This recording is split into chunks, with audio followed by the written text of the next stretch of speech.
I'm not going to be afraid, right? Thank you for joining us on a beautiful September morning.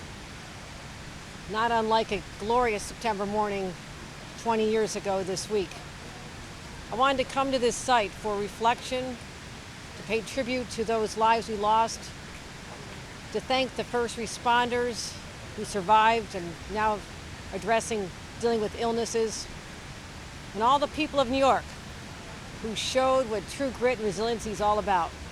And the person I wanted to come here with was Mayor Mike Bloomberg, because what he did to help this city when it was literally reduced to ashes, he gave us hope, he gave us courage, and he also gave us a belief that we could have a better New York City as a result.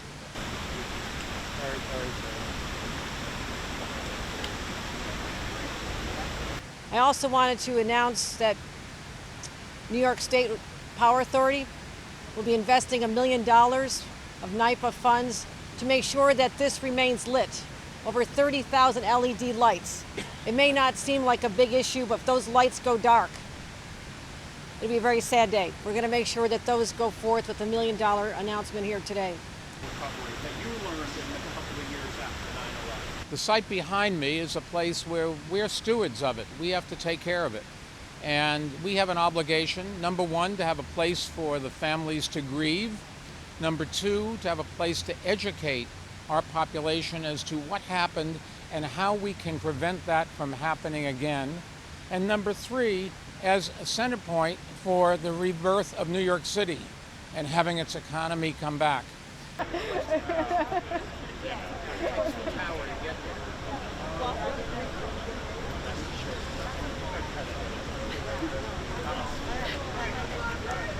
When the World Trade Center came down, I think there were 5 hotels down here. When we closed down for the virus, there were 25 hotels down here. This has become one of the centers, one of the jewels in the crown of New York City, and we have an obligation to bring it back, to give people the opportunity to get their jobs back and their careers back online, and that's what we're going to do.